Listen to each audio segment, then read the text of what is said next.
Guns up, Poke fans. It's time for PokeCast. Broadcasting live at Mr. Bill's Seafood Express, located at 500 East McNeese Street in Lake Charles. Now, here's your host, Jim Gazzolo.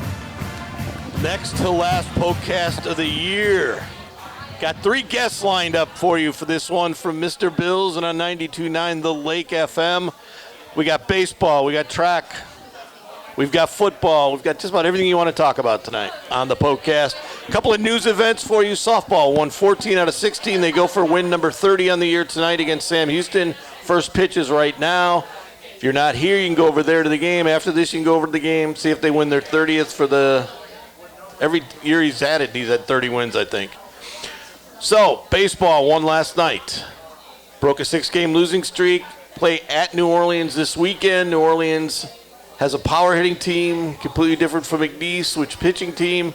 So we'll see how that goes. Big signing week this week. We'll talk about it all with Aaron Ingram at the break. We'll talk about football signings. We'll talk about women's basketball signings and how that seems to have changed. But for now, we'll start with baseball and Justin Hill. And Coach, last night you got a great performance out of Bartholomew. 3 2/3, 1 hit ball. Came out of a jam, got the save, probably would have gotten a win in most situations. What kind of a lift did that do for your bullpen? I think it was good not only for our bullpen and our team, but also him.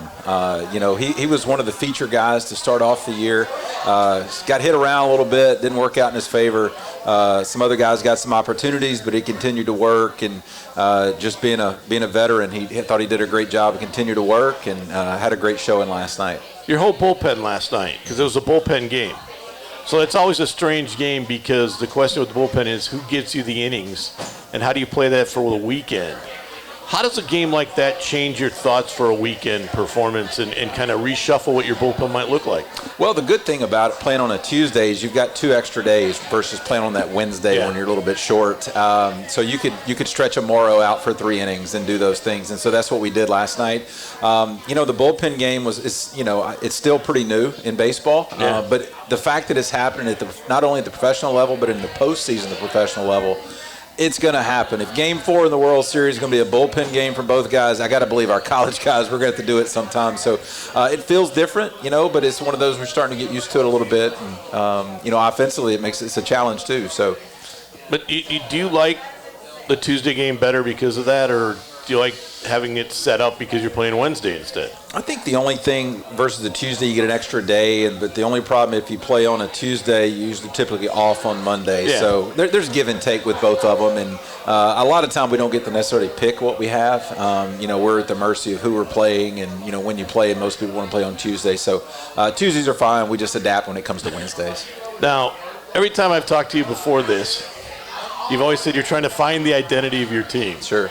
You're halfway in. You're 17-18 overall. Have you found the identity? Yeah, no, I think we found the identity, and when I say that is this certainly isn't how we drew it up. Yeah. I mean, and when I say you draw it up, I'm not even talking wins and losses because wins and losses don't tell you the story of our team. I'm so proud of our team and how they've overcome. Everybody on the infield is playing a position that at least they're playing B, maybe playing C position. Yeah. And typically you can withstand that a little bit if you've got plan A in other places within the infield. But when everybody's kind of playing out of their position, it's just been a little different deal. But again, I've been extremely proud of them. They've been extremely resilient. I think we know how the game needs to go a little bit, from a pitching side of it. And so I think we're getting that. But I mean, look, they have a high care factor. Sometimes they probably care a little too much. But again, I think it's a resilient group, and they want to do well. So I think we're finding that identity now. Are we finding how to win those games a little bit differently? We're still trying to figure out a couple different ways to win because our favorite model of success right now is obviously keep the score down. Yeah. If we keep the score down, if we score 5 runs, I mean our winning percentage is through the roof. But finding a way to bang with somebody, finding a way, we've won the low scoring, but we've kind of done that. So we're just looking for new ways to win right now. And the one thing is, this is the first team I've seen you guys where the power isn't in your. You have a power field on when it blows out, and you kind of have to play catch-up in those games now, a little different than before. But also differently is the last couple of years, you've had a pretty much set lineup. This year, you've got to do a lot of mixing and matching, don't you? Yeah, we're having to mix and match, not only, again, whether it's getting a guy back in hot or get back into the flow of things, like Elliott Hebert. There was hands down everybody on the team. That was our best offensive player coming into the fall, going to start the season. And even though he's back, he just hasn't seen all the at-bats and all the pitches and things like that. We're hoping to get Braylon Hollins back. He took his first live at-bats today, but it's not a plug-and-play thing. It's not like, where you can all of a sudden, you got to get your timing down. So that's the way it is a little bit. And yeah, you're right. As far as we could be set maybe 1 through 6. We kind of know who's playing, but sometimes we face so many left-handers this year. Yeah. We're trying to move a few things around. And then the other thing is homers come in bunches, and we kind of cracked that open again. I mean, don't be surprised to see it again. But again, some of that's a confidence level. Sometimes it's just the way the game works sometimes. But again, really proud of our group and what we've been doing. Yeah, it's obviously a big difference between high school and pro, because in pros, they get to go down a rehab assignment, play 15 games on a rehab assignment, get their timing down, and come back. Here, you guys are trying to pick it up basically during weekdays when you're also resting some of the guys that are playing all the time. It's a little completely different game. Yeah, I mean, like today, Peyton Lejeune basically took the day off outside of taking BP today. I mean, just because he kind of had a little scare last night with his knee, and you've got to manage everything. You want to win the ball game, but you don't at the risk of the weekend. Those weekend games are just so much more magnified. But you're right. I think, who is it? The Astros are pitching their 22nd pitcher already. I mean, they've got a 40-man. They got a 40-man, 26-man roster, but they're able to manipulate, call up guys down, things like that. So with a 40-man roster for us, I mean, it's set, and you gotta try to avoid those injuries, in which we haven't been able to do that this year, but we've got them for the most part. But that's an interesting case, is they use their 40-man roster now as an entire major league roster, just calling them back up where they didn't used to. Now you guys have to be able to kind of do that on the fly. Yeah, I mean, I think you have to be creative. And then, I mean, again, injuries are going to happen. We kind of knew some of those coming into it. Would you rather had it early, late? I mean, you'd rather never have it. I mean, that's one of the secrets to having success in the championship, is to stay healthy, right? Yeah. And then it just hadn't worked out. But, we've got who we got. And, me, there's not going to be any excuses. We're not going to do those. I mean, but we are going to find a way to be successful. And if we can get those guys going, it'll be all right. For the most part, though, your starting pitching's been pretty good on the weekends. Did you see that coming? I did not, and that was going to be my question. I saw more of an offensive, kind of a running type of team. I didn't see 3 solids. Maybe not the outstanding one like a Grant Rogers of last year, but 3 guys that keep you into games for the most part. You have to be happy with that. Yeah, I mean, I really am. I mean, those guys have developed. They found a way to stay healthy. We've tried to manage them. They've faced some tough lineups throughout the year, especially starting the year. Yeah, starting the year, and then obviously, again, we talked about playing in our offensive ballpark. I mean, we don't, outside of Alexi, we don't have a lot of swing and miss on our pitching staff, which is kind of what you have. And so, that's tough to pitch in that ballpark without swing and miss stuff. So, no, it certainly hadn't lined up for us, but we're playing the heck out of those cards that we got right now. Everybody's talking about arm injuries in the major leagues. Are you seeing arm injuries any different in college with the pitch clock now, or do you think it's more of a max effort every pitch? I think I think the clock has something to do with it? I can't say it doesn't, but I haven't noticed that much of a correlation specifically with that. What I think you're getting a little bit more of those hidden throws. There is some max effort throwing. I want to say that every pitcher is a little bit like a used car right now. And when I say that, you may see the mileage on them, but you don't know what kind of mileage they have. You don't know. They don't really come with warranties, where you trade out. So it's not the new car and all those kind of things. So that's the kind of the way it is. And these kids play in summer. They go in the transfer portal. They go pitch in summer ball because they want to get their opportunity. They may not be ready, but they're doing it. So their training is so inconsistent, I guess is what it would be. And so we try to get them on a consistent routine and do all those kind of things. But hey, that we know those things are going to pop it sometimes. Yeah. Doing that, controlling them in the summer is pretty tough for you. Well, the best you can. I mean, we encourage all our guys that we get early, that we tell them what our value is and when we want them to be healthy. If they go, we do put some restrictions on them. But if you're recruiting out of the portal, you need to go see that guy, and he's not really under your control yet. Yeah, the portal is an interesting thing. Yes, it is. Because you don't know what he's brought, what he had there. how much he's thrown. You kind of got to look at the numbers on how much did he throw last year, how much can we use it. Yeah, there's some statistics out there on different websites, but I mean it's not the same as it's not the standard NCAA like we're used to doing now. If you get somebody in the portal that was may have played for a team, but we typically don't get that. We get the guy that maybe redshirted and stuff like that, and so you're still getting hidden numbers and things like that. So it's kind of the way it is right now, but I mean we try to do the best we can to take care of those guys as we can. When you get into your offense and looking at your offense, Connor Westenberg's had a good year. Yep. Duhan's been pretty consistent. Cooper Hex has been good. Is it just a consistency for a lineup that's been the issue? Because you've put men on base, but you haven't gotten a lot of the big hits, especially early. Some of them are coming now, but for a while there you were struggling just getting that run in. Yeah, I mean, look, to score runs in bunches, you've got to have gashing plays. You know what I mean? Like, you got to have, like maybe in football, that's chunk plays. Maybe in basketball, that's runs and transition plays and things like that. You're not going to hit your way to runs unless you're hitting it over the fence. You got to have walks. You got to have hit by pitches. You got to have some errors. We don't have a ton of team speed, so the fielding percentage against us is cut a little bit low this year. or it's a little bit high this year. So all those things count when you're having those things, and so you got to have those gashing plays. It doesn't have to be a homer, but it does need to be a double. You know what I mean? Where instead of getting 3 hits to score, you only have to get 2 hits, or maybe a walk and a double. So it really has something to do with those kind of things. So we have the ability to do it. We may not hit it over the fence all the time, but we certainly have the ability to put a good swing on a pitch and drive it well. New Orleans is 6-3. They're second in the league by a game and a half. I guess 2 games. It's kind of weird because not everybody's played the same amount of games, so you got to kind of judge that. But what do you see from them? You said yesterday they have a lot of power. I know the Mitchell Samford leads the conference with 12 homers, 49 RBIs. But they don't seem to have a power like Incarnate Word did up and down the lineup. It seems to be kind of him and another guy.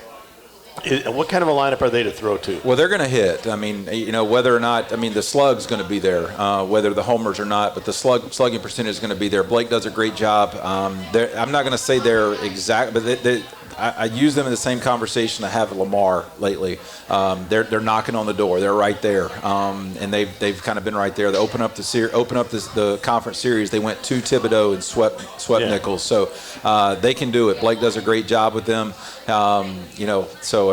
It's you think it's going to be we're going to score some runs. But it's an offensive ballpark too. So we'll see. It is. It's a nice ballpark. It's best natural surface in our conference for sure. Yeah. Okay. Lamar is ranked in some polls. Did you see that coming? I'm not surprised. I think they've got 5 losses on the year. Yeah. They've got road wins. It's not surprising. With that, anytime you're mid-major, you can't falter at all. You know what I mean? You can't falter at all. They got 3 road series wins. And obviously taking care of business at home, they can pitch, so they don't have a ton of weaknesses. You can beat them. Obviously, we showed that, but they're really consistent. Now, you had 2 chances to beat them. They had to walk you off twice. Yep. So you were right there with them. What do they do well, though? They pitch very well. Yeah, they pitch really, really well. Offensively, there's not really a circle guy in their lineup. They're kind of just very consistent all the way through, 1 through 9. They play really, really well in their ballpark, but their offense will translate to a more offensive ballpark. So they've done a really good job. Some of that's good fortune, but most of it's really good coaching, really good recruiting. They've done a good job with that. For you guys going forward now, what is it going to take? How much can you get from last night's game and build on, and what is it going to take to kind of push that across? Yeah, last night it was like we knew it's not going to matter in the grand scheme of things until we get to Friday, until we get into conference play. We got to do those things, but I would say we at least kind of we took the weight off our back a little bit in doing that, and breathed and just took a breath a little bit. Get some pressure off you. Yeah, and it's self-imposed pressure. The game's hard enough, but practice was better. You just feel a little bit lighter. The boys move around a little bit differently. Brock's got his chest out. All the things that you want. So it's there. Again, it's been a fighting team, and we've been fighting all year. And I expect that to continue. So, they're going to put some pressure on themselves, but, that just means they care. And so I can deal with that. But also the fact that they got some hits with runners in scoring position, knocked in some runs, That also lifts quite a weight off of them. Yeah, I mean, they feel it. I mean, we're running the same guys out there every single game. They know that. I mean, they kind of know that, and they'll be fine. Justin Hill's our guest on the first part of PokeCast. Coach, thanks for stopping by. You're going to softball now, right? I'll be headed over there shortly. Well, there you go. Sam Houston softball. McNeese beat Sam Houston last night 5-4 to break a losing streak. Now they go on to New Orleans to get back into conference play. We'll see you this weekend. Sounds great. Thanks a lot, Jim. We'll be back on the PokeCast. 500 East McNeese Street in Lake Charles is locally owned and operated. Don't forget to check out Mr. Bill's Seafood Express daily lunch specials Monday through Friday. Mr. Bill's Seafood Express also has live music every Thursday and Saturday night. Chad Poussaint and Jason Gilroy, the owners of Mr. Bill's Seafood Express, proudly support the McNeese Cowboys. Mr. Bill's Seafood Express, 500 East McNeese Street in Lake Charles says, go Pokes! The McNeese PokeCast is also brought to you by Keelan Construction. Keelan Construction is South Louisiana's leading vertical and horizontal general contractor. Keelan courageously pursues complex challenges to advance further the life and culture of our staff and the communities we serve. And also brought to you by Southwest Beverage. Rooted in the community of Southwest Louisiana since 1954, Southwest Beverage has been a family-owned and operated business for 3 generations. Bud Light and Southwest Beverage has been a loyal supporters of McNeese State University for over 30 years by providing athletic scholarships as well as scholarships for students. We pride ourselves on being the premier beverage supplier in Southwest Louisiana and will continue to be here for many years to come. Thank you for your support of our brands and McNeese Athletics, and as always, go Pokes.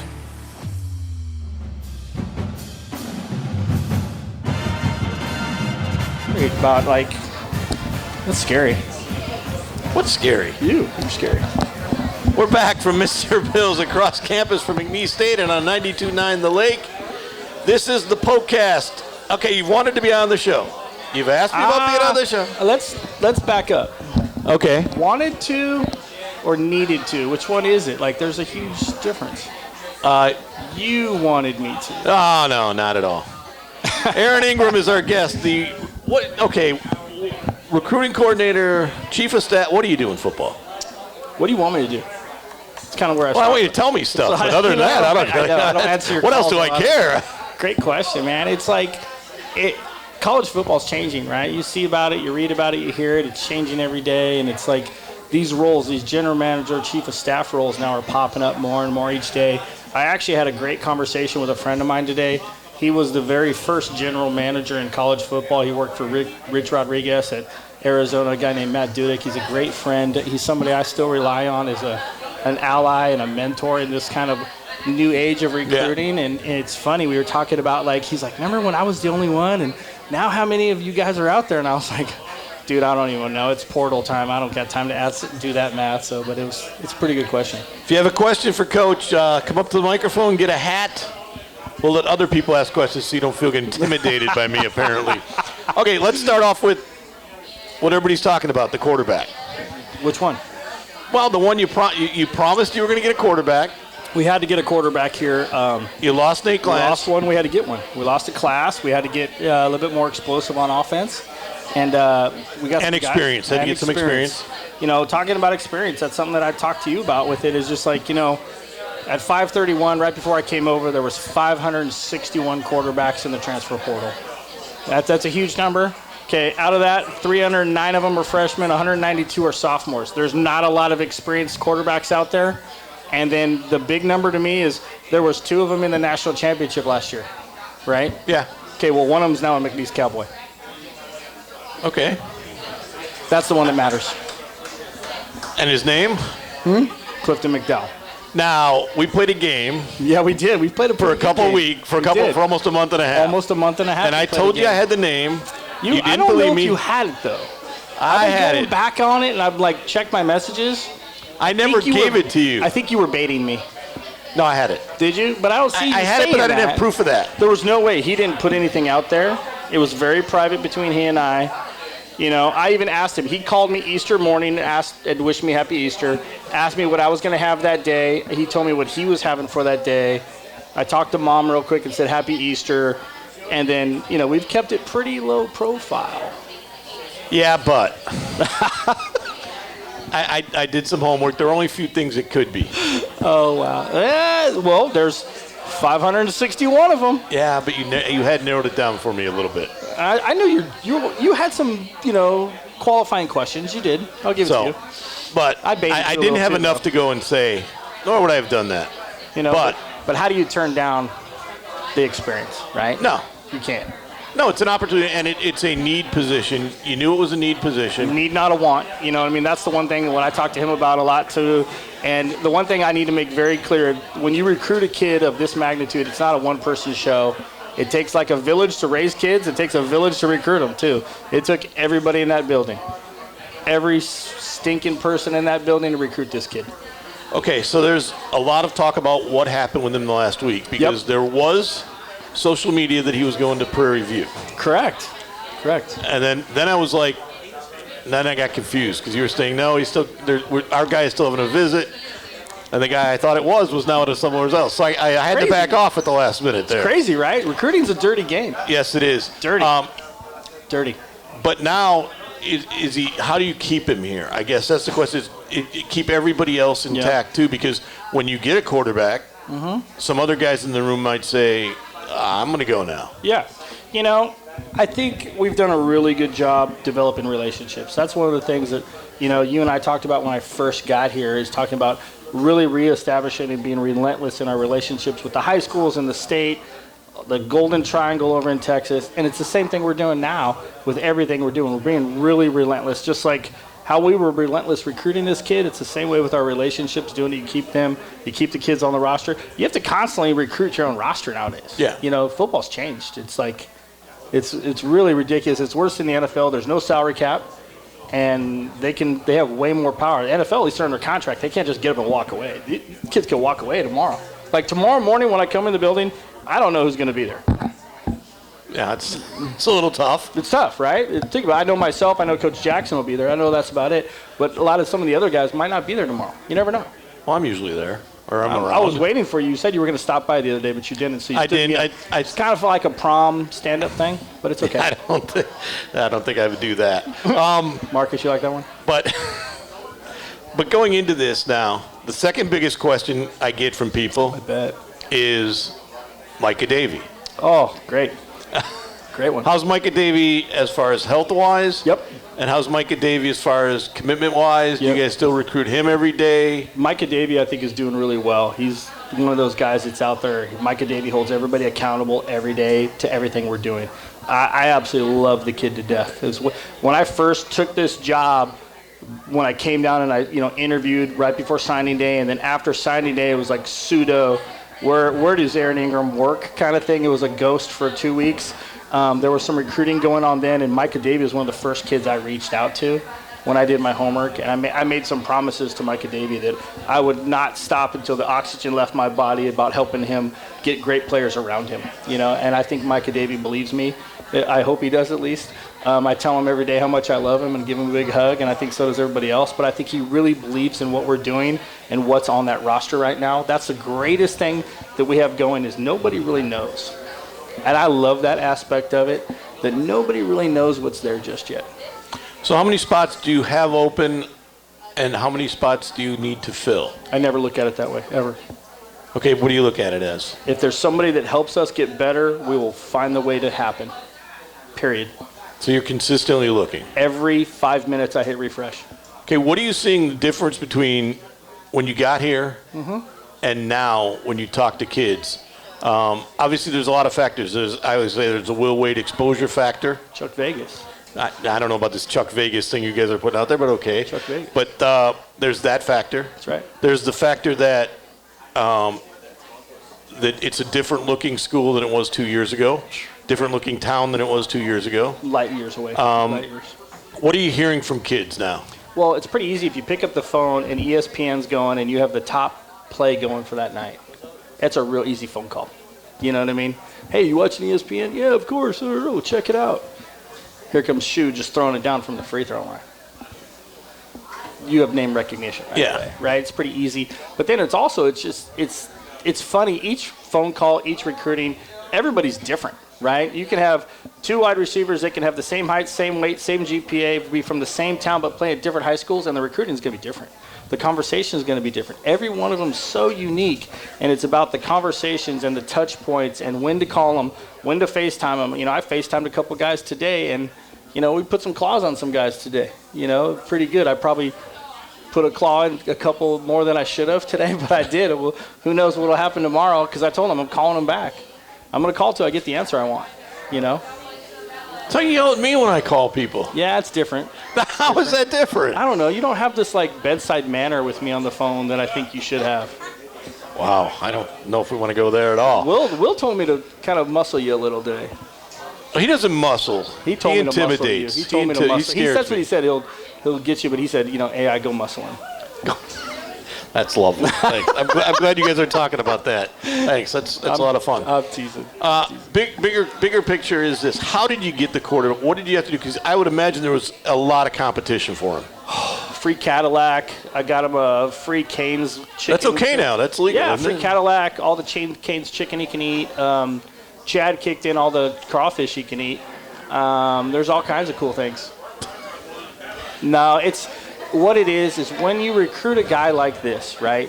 There's lots of factors. Everybody wants to, how'd you get him? Well, there's 2 things that he needs, right? And there's a couple things that we need. Everybody wants a player like him. Yeah. Does everybody need it? No.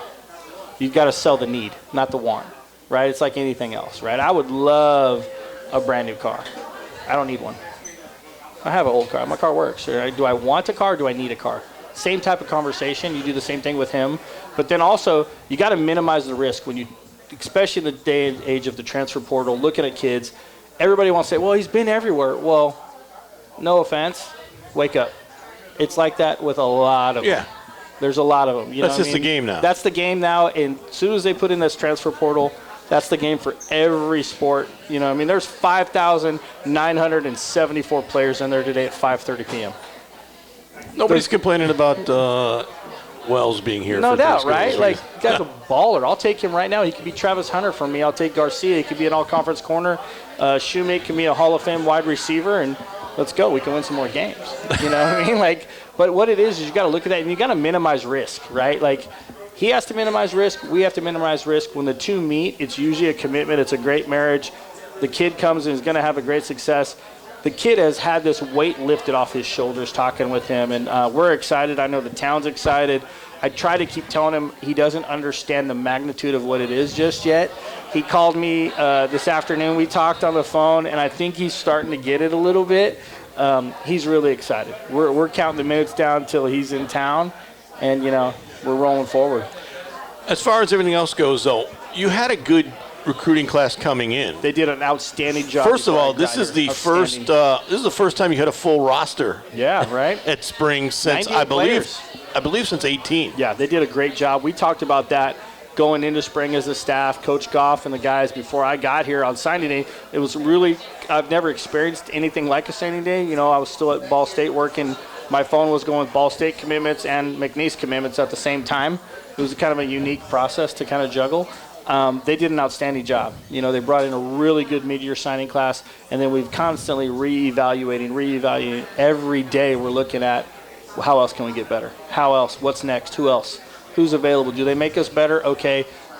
You know, it's like every day you get up in Africa and you got to outrun just one. I tell a lot of those guys that, hey man, don't be the bottom guy in your room, because it's a business, right? It's a production business. And then you've also changed, to me anyway, how they recruited California and junior colleges. Thank you. I'm from there, so I understood the process and the tiers Cali and that. Cowboys, baby. But okay, I wouldn't go that far, but okay. But I know the difference between a Riverside and somewhere else or a Mount Sac.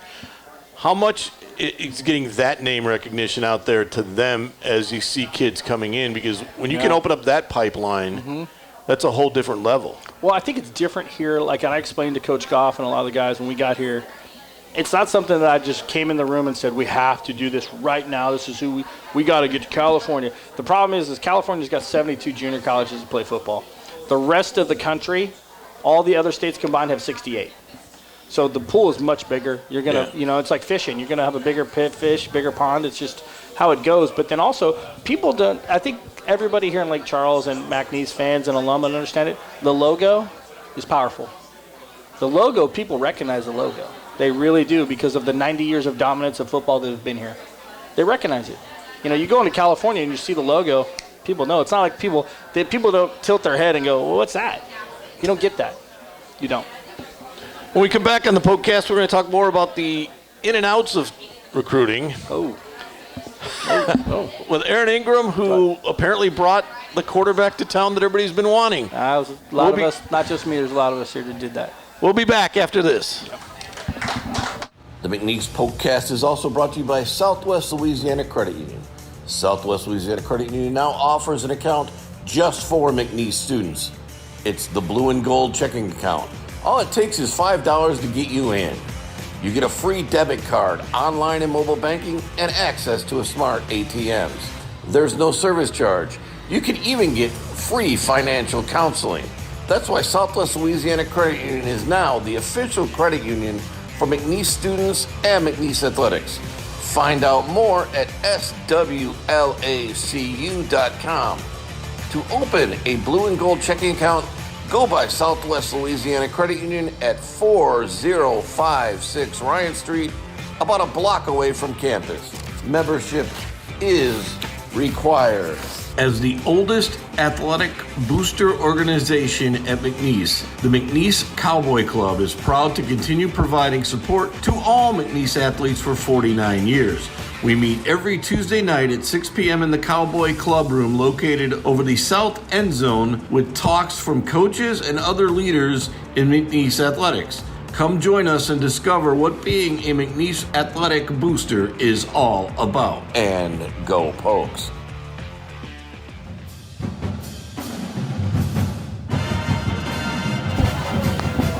We're back at Mr. Bill's across campus with Aaron Ingram on 92.9 The Lake. Okay, so one of the questions I got for you, which I've never asked you yet. What do you do during the season? What is your role during the season? That is a great question. I'm not showing up till Thursday, man. Every week? No, I wish. It's still the operational side. I still have to oversee the travel, prep. We're going to do a lot of heavy recruiting. So it's more the GM stuff? It is. It's really the GM stuff. It's just a little different title. Coach Goff and I kind of came up with the title. It was something a little bit more unique. There's I think the first 3 stories I wrote, you had 3 different titles. I did, pretty much. It was just that's why I kind of laughed when you said, well, what do you do? I was like, well, what do you want me to do? That's kind of what I say. What are you going to do on the field? Do you have much on the field? Or game day, the kind of plan is I'll wear one of the sets and kind of hear and kind of see what's going on. It still is managed.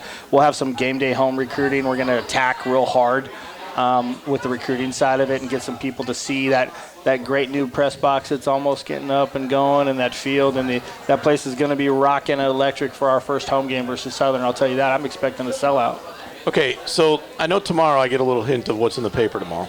I know tomorrow there's going to be a story about the difference between now and the last 2 years of recruiting. Basically, that you have something to sell now instead of just an image. You have the weight room. You have the locker room. Yep. You have actual physical things that can show people instead of just saying, this is what we imagine, this is what How's that different? It's always anything. It's just like, when the iPhone came out, right? I wanted a new iPhone. I used to have a Palm Pilot, and I always wanted an iPhone. I couldn't until I really had the power of it in my hand, knew what it really was, right? It's the same thing. It's once you get those tangible things in your hand, you can sell it, right? Otherwise, you're just selling a dream. Yeah. The dream can only go so far at times. You gotta. And there are others selling them that dreams never can come true. Yeah, and everybody that wants to play us or is on the schedule is telling us they don't got that money, they can't build that. Well, yeah, we can build it, and here we come. Get ready. Yeah, and how much does the facility sell? Now, obviously, there's everything else. The arms race is huge nowadays in college football, right? It's like Oregon is talking about updating their stuff. Are you kidding me? Dude, sign me up, right? I wish, but this place is special. There's a lot going on here. I knew the first 30 minutes I was in the end zone room for my first day here, December 18th, when I came in on a Sunday. Coach Neugebauer walked me in and kind of gave me an elbow. I looked across and I was like, what? there's a lot of places that don't have this. Yeah. So you got to be real thankful every day. I'm fired up. I'm kind of a nerd. I like to walk, no matter where I park, I'll make sure I walk through the very front of the building every day just to have that feel. I'm very thankful for it. But now the kids are seeing it, like I said, they're seeing it, but how much does that locker room mean to them? I think for this level, yeah, I think we take advantage of it a little bit in terms of we don't understand how powerful it is. Like on recruiting visits, we've had a couple underneath my wing now, and guys walk through the locker room and you see they're looking around and they're fired up, and I kind of lose fact about how cool it is sometimes. I need to probably appreciate it more. That's bad by me. And that's more of the investment that they've started to put into this. Oh yeah, there's some investment. It's a football town, right? Like, come on, man. Baseball's in season, track's in season. I'm sitting here talking to you for 30 minutes. Yeah, there's some people here that aren't happy about that sometimes. I bet there's a bunch of people. I'm sorry. I hear a lot of just so you know, I wrote maybe a month ago that it was a football town still. It's a football town. And I seem to get a lot of kickback from that. It is a football town. I'm sorry. I told, and our head basketball coaches told me that. It is a football town. It's still new basketball success. Now, don't get me wrong. It is massive success. And all it's done is helped us football-wise. Yeah. Now, we need to do our part in football to help him. We all work together. Shout out to Gabby. Gabby's got a big one with tennis this weekend that's massive. Softball is going on tonight. We all kind of rally around each other because we all need each other. Well, it's not a bad thing to have a little competition. It's not bad that everybody's good here. That's a great thing, right? It means something to put that logo on, man. It means something. Okay. The question, one of the big questions people have is recruiting locally. Yep. Now, a lot of people think recruiting locally is just the 5-parish area. A lot of other people think it's between here and New Orleans. A lot of people think it's between New Orleans and Houston. Yeah. What do you define it as, and how much did you guys go out? Because you guys went out and touched everybody in Louisiana. Yep, there is 363 high schools in the state of Louisiana that play football. We went and saw 328 of them. So that's pretty good success in the time that we did to make sure we're going to cover it and see everybody. We consider local 3 hours from that stadium all the way around. Doesn't matter the state, 3 hours is local. And what have you gotten from them? Because that's a picked up difference from before. But part of that is, and I try to tell people, a lot of the good talent wasn't here either after the Hurricanes. They all moved away. They moved away too, so there was nothing to recruit. Right? Houston, Texas, all these other places they left. And now, I've been on the phone with some kids and I said, well, yeah, I'm from Lake Charles. And I was like, what?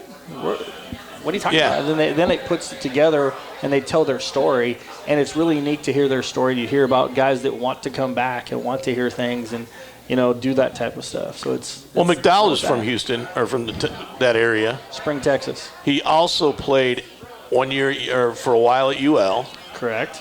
So he is very familiar with this. He might have a home with family. He might have a home in Lake Charles. Really? Wow. Little recruiting tie-in there for you, yeah. So that's your tie-in. No, that's not the tie-in. There's multiple tie-ins. That's just one of them. We didn't even know that, to tell you the truth, until it was all over. That was something he shared. So that's a bonus. That was a huge bonus. Look at all these little tips you give us. I'd try it. For you, I'll do anything. Oh, stop it. Okay, so I want to ask you this about coming from Ball State. Yep. So that's a non-Power 5 FBS. Yep. What's the difference between, you've told me this, but what's the difference between recruiting FBS, recruiting FCS in the South? Because it's a little different what you're getting. It's different. I tell everybody looks at me like, why'd you leave? And I ask everybody, where do you live? He said, I live in Lake Charles. I said, there's your answer.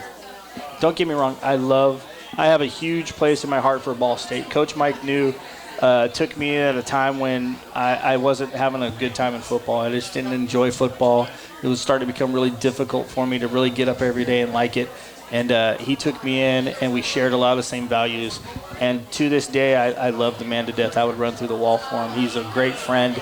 He mentored me in a lot of ways. I have some friends that are still there. There's guys I talked to today, actually, that are still on staff there. And it's just different. Every school's different. Even if you went up to the road to go recruit for those guys that were green and yellow that are in the conference, I don't know who they are, but those guys, it's different up there too. You know what I mean? Everybody's different. Or those guys that are purple and orange or whatever their colors, and they're, I don't care. It's different for them too. You know what I mean? But it's going to be different. Okay, so are you settled into Lake Charles now? I am settled in. Well, define settled. Well, last I heard you were running around and doing all this. I was Airbnb-ing for a while.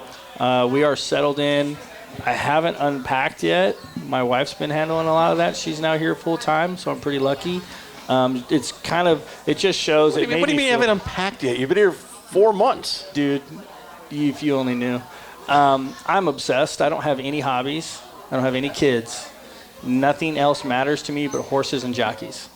And I don't sleep. It's a very bad problem. So I would go and I would stay there and I would watch and overanalyze and watch and find and look and watch and overthink and pace and then make phone calls and pace and overwatch and do it again. My wife got more done in 3 days here than I got done in 3 months outside of the football building. Literally, she has a Louisiana driver's license. And you don't? No. Have you changed your driver's license on your car? No. See, that's what I know you're in. You know that. I am. I'm not going anywhere. No, but I'm saying that's when I know you're at work. Like I pushed all in. Well, shouldn't you? Chuck Vegas. What is Chuck Vegas? We have casinos here. Yes, we do. Why wouldn't we consider it Vegas? Great. The only place that has more casinos than us is Reno, Nevada. But if you say Vegas and Reno, Nevada, they'll kick you out of the city, right? Chuck Vegas. So we're. It's a vibe. What did you do? It's a vibe. It's a movement. What did you do today? You put something out today that what state doesn't stay here? Hey, what happens in Chuck Vegas doesn't stay in Chuck Vegas. That's right.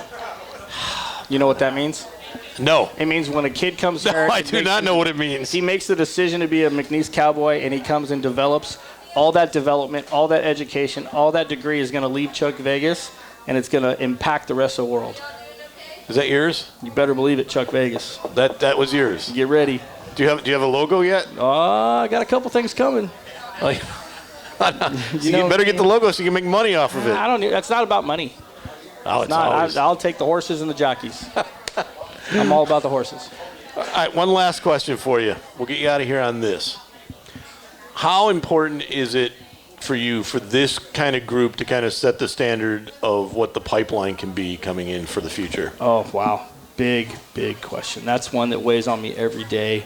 I think about that one a lot more than I probably should. To be honest with you, it's the future's so bright and it's so exciting. These guys are going to come in and, one of our transfer kids who's here right now is playing, Tristan Driggers. He told me the other day, it's not about, I want to go out a winner, but it's not about that. I said, what's it about? He says, at the end of the day, I want to leave my legacy, and I want people to know I was here to help change it. I think that's what we've done to this class so far. This class has bought in. They've had a really tough offseason. We put the clamps on them. We were really tough on them. Spring practice was a lot different than ever. I know you and I talked a bunch. Spring, everybody wanted a spring game, and it was not a spring game. It was a practice. We were going to practice. We are going to be blue collar. We're going to get down and get gritty. Coach Goff and the staff have done some great stuff. I'm really blessed. I have a lot of fun with Coach Goff. He and I are attached at the hip, probably too much actually right now, to tell you the truth. We're in each other's office 90% of the day, and we're having fun together a lot. We're having a lot of fun. And you went to Gatsby. I did go to Gatsby. Did you have fun? I had a lot of fun. I was looking for you. I was dressed up as Al Capone. Not you too. Yeah. When we come back, Brendon Gilroy would talk about... Hey, shout out to him. They're breaking some records.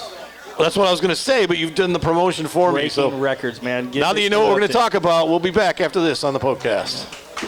The McNeese PokeCast is also brought to you by Twisted Vines. They offer residential and commercial lawn and landscaping maintenance, irrigation and drainage installation and repairs, outdoor landscaping, lighting, holiday and event light installation also with 3D drawings. Contact Ryan Boyd at 337-274-2267.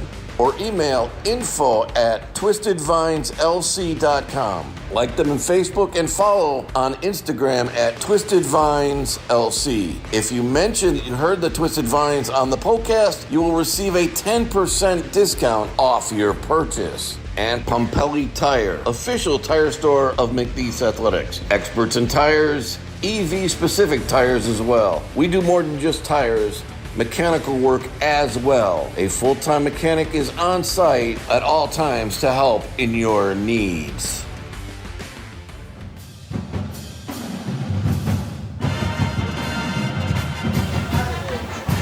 Is this right? Yes.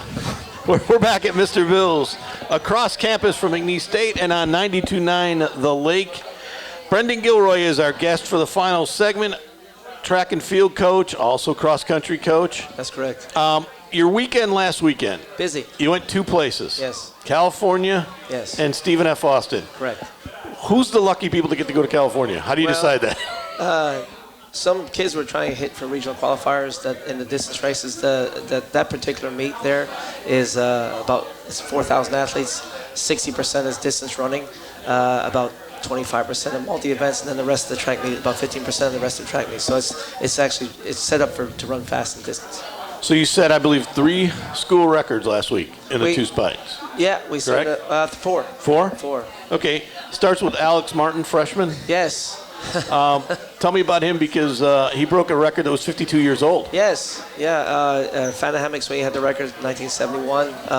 Of course, Fanahan was the first ever Irish to set foot on the campus of McNeese, and left a legacy here for a long, long time. He also has the 400 record as well. But no, Alex is a freshman. He came into us this past year in the fall at New Zealand, and he bought into what we're doing. He put through a little cross-country season, which he never did before. Well, not at least in 4 years or so. And then when we got to the track, the grass disappeared, and he got fast. Yes. Yeah, he's doing really well. He ran 150 point indoors, and we thought that he had a chance to break the 150 barrier indoors, and it just didn't happen. But it's a little harder indoors than it is out. But that race in SFA, it was set up, it went well, and he's wired a little differently. I'll tell you, the last 300 meters of a race. So yeah. And then your 4x400. The 4x4 ladies. Yeah. That record was about a good 10 years old now. That group's been together for a minute. We have a couple of seniors on the team: Kayla Harrison, Kayla Warner, Jordan Carter, and then we have a little freshman, Jashira Thomas is on the team there. So they put it together, broke it by a couple of seconds. So we're probably they're currently number 2 in the conference right now, behind Northwestern in that event. Yeah. And then you had 2 records set at Azusa. Yeah. So the first night, the steeplechase. Yeah. Jenny Barcenas, she's a sophomore transfer, came into us from Columbia. She was about 11:20 steeplechaser before she got over here.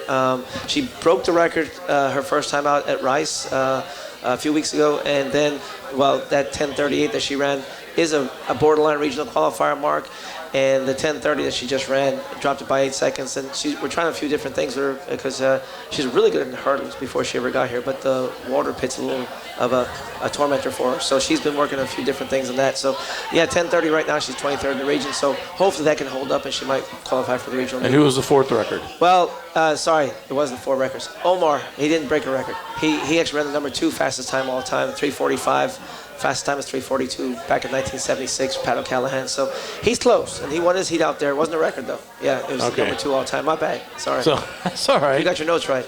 That's what I thought. I never know. Yeah. I never know. I just trying to figure it out. Yeah. But you guys, you have 2 this weekend. Or 2 in 2 weeks. Is it this weekend? No, this weekend. This weekend, okay. At LSU. LSU, the sprinters, the 400 down are going to go to LSU, and then everyone else. We were told about a month ago that the conference meet was moving to Rice University. So we like Rice, and so I usually go to that meet with the distance runners because it's set up to run distance races, and then the rest of the team typically this weekend goes down to LSU. But Coach Ben, he handles all our technical events. He wants to get on the runways, the circles, all that stuff for the at Rice again to kind of get a more feel for the athletes. And this is your setup for the conference, right? The Rice is the setup for the conference, yeah. But also this is a big one because in 2 weeks you're there. 3 weeks. 3 weeks. Yeah, 3 weeks. We're in Monroe. The conference meet got pushed back a week, so we're not the first week in May. We're the second week in May because Rice couldn't take us on the first week, so by shifting there, they had to go back to the traditional weekend, which is fine for us. So. Does the schedule change much because it's an Olympic year? We got a curveball last week. So Jalen White, our quarter miler, he just got brought up by the Canadian team for the World Relays the week before conference.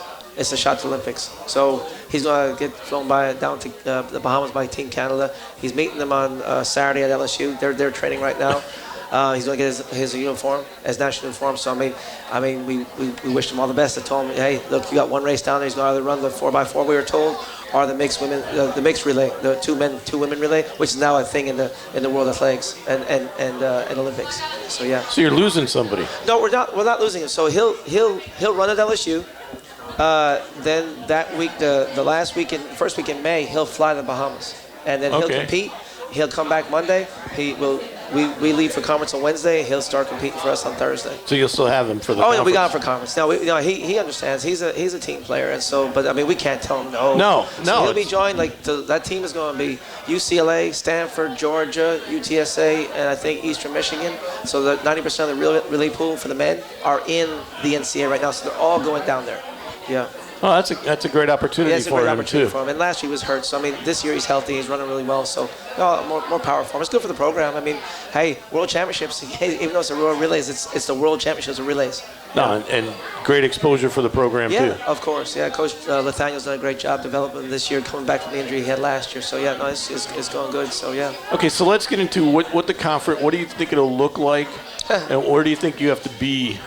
Well, we did so well indoors. We were runner-up on the men's side by 3 points, and then women we were third by about 70 points. But both teams look capable of finishing top three. We have to hit in all directions. I mean, I know the local media did a piece on our javelin throwers, ladies. I mean, they're tremendous right now.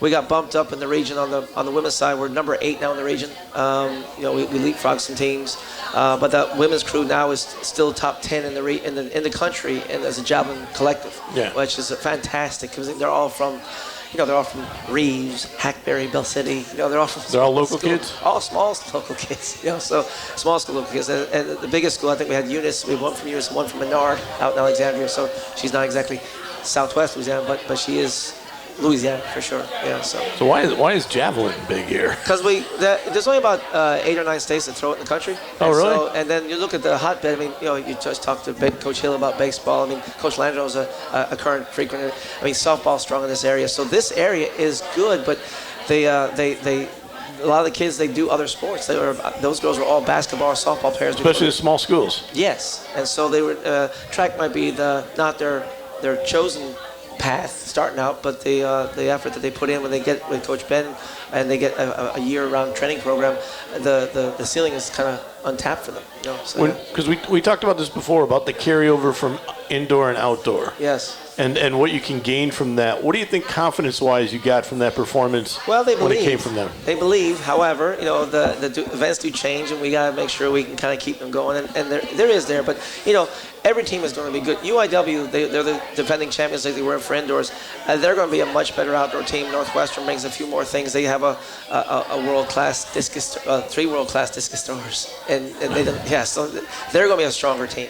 And we bring a few other things to the table as well, which, our middle distance group is doing really well. The 8, 15, the steeple, the 5, the 10 are traditionally good events for us as well. So we're hoping to do some things there. And of course, our javelin throwers, our discus throwers are not bad either. On the men's side, on the women's side, same thing. Our discus, we're hoping to get one of our top girls back. She's been out all year, but we're hoping to get her back before the end of the year.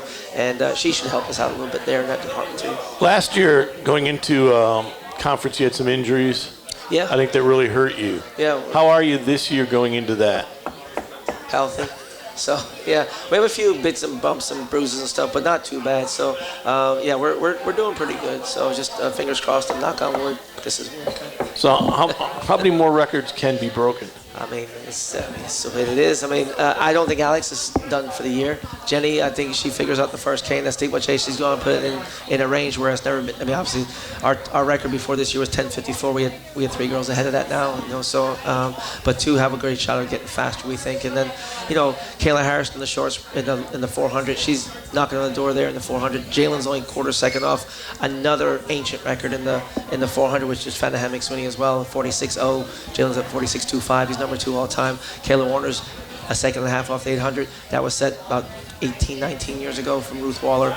208 high and Kayla's run 210 low. So I mean, anything's possible, really. And then the javelin. I mean, at the home meet it was great to see. So we had Samantha.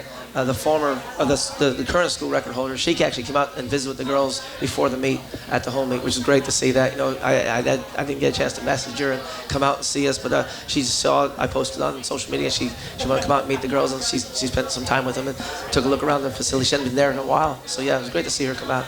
You see in other sports where competition within the team kind of drives the team and all that, when somebody starts setting records and when records start to fall, do you see that competition in track that somebody else wants to then go out and do it and kind of run ahead of it? I mean, the kids have respect for one another for the most part. I mean, the thing is, we are an individual team sport. That's the bottom line. So we could. I hate to say it, have a bad team finish, but we could actually do pretty well individually and get kids to the next round and stuff like that in the regionals or maybe at a national level. But the group, they do respect one another for the most part. And, we go through it, each team meet, we go over the highlights and, we make sure to recognize the ones that have been either top 10 or top 8 of the meet, broke a record or athlete of the week or whatever for the conference. And just to let them know, So it's a good thing to have. And, they tend to feed off one another when that happens. So hopefully we can just keep it going. The conference is pretty good, though, right now. When you get out to a place like Azusa where there's so many kids, but also so many kids from California, different parts of the country, how does that test what you're going to do at like regionals and some other things when you're going on? Is that a good indication? Is it? Yeah, I mean the level of competition out there was it's just insane in terms of those events. I mean just the numbers. Just the numbers. I mean in Omar's race, the 1500, I was telling some people here, there was 96 heats in the 1500. 3 minutes per heat. They ran them off on 4 hours. It's crazy, and that's over that's almost 1,000 kids that had the dang thing. So he in his section was 12 heats. He won his heat. Was like middle of the heat of trying to get into a fast streak, but he got middle of the A section, and he won that. He finished 8th overall out of 190 athletes in that section. That's great. You can do that. Jenny was second in her heat. She didn't know she was that high up. She finished like 5th overall in the steeplechase in her section. So yeah. And is that. I know the Mount Sac relays used to be. That was the one. That's on this weekend. So Mount Sac, they've kind of dwindled off because they had to do like a major renovation to the facility. Yeah. So the Homer Bryce, that stadium, it's all redone now. It's fantastic now. But Azusa was a spillover meet. So when Mount Sac got too big, people started entering over there, and they entered other meets around the locale. So there was actually 7 or 8 meets going on at the same time in Los Angeles at the same time. Really? Yeah. So that's how big. So but Azusa's gotten so big now because everyone started running faster over there. So now everyone's flocking there. So we take our shots when we can. So. Do you know how Azusa got its name? I would not know how that. Please tell me. I know the meat guy's name, Brian Clay. Azusa is spelled A-Z-U-S-A. Yes. And it is everything from Arizona to USA. Everything from A to Z in the USA is in Azusa. And that would be about right. And that was, yeah. I don't know why. I lived out there, so somebody told me that, and I didn't believe it for a long time until I saw it on their. But it's true. It is true. It is on their billboard. So Thank you for that information. I appreciate it. Yeah, it's huge information, isn't it? I will let the staff know that. Yeah. I'm sure you will. Conference championship, though. Yes. When you get to this stage of the conference championship, one of the big things that everybody talks about is when it becomes individual. How many legitimate individual conference champions can you have, do you think? I mean, we're usually pretty good in that department. I mean, but I tell you, the conference is tough. I mean, Omar ran 3:45, which is the number 2 fastest time here, fastest in 76. But there's a guy from Lamar, ran 3:44. But Omar beat him last week in 2 weeks ago in Texas Relay. So, I mean, that's just an example. Alex was number 1 in the conference going into the 800 at indoors. He finished runner-up. He just made a tackle error. Our javelin throwers look pretty good, but Lamar's got two good throwers that could mix things up. Marcus Francis seems to surprise us every year at conference, indoor and outdoor. He's not ranked in the top 3, but this year he is for the first time. He's throwing well. But again, Northwestern's got a world-class shot putter. So yeah. When I say world-class, I mean world-class. Well, it's coming up fast, Yes, and also you're going to have more schools coming into your conference, so it's going to be competition more. We have UTRGV right now, right? There'll be more. Maybe so, right? There will be more. I heard something. Brendon Gilroy's been our guest. Thank you, Coach, for stopping by. All right, thank you. A couple of things to make sure before we get out of here. Softball playing right now, if you want to go over there. They lead 1-0 in what inning? Top of the 4th, looking for their 30th win of the year against Sam Houston. Baseball, which broke a losing streak last night, will go to New Orleans to play 3 games against New Orleans starting at 6:30 on Friday night. That will be on ESPN+. Softball will be home this weekend, and we'll see you on May 1st on the final PokeCast of the year. Thanks for joining us.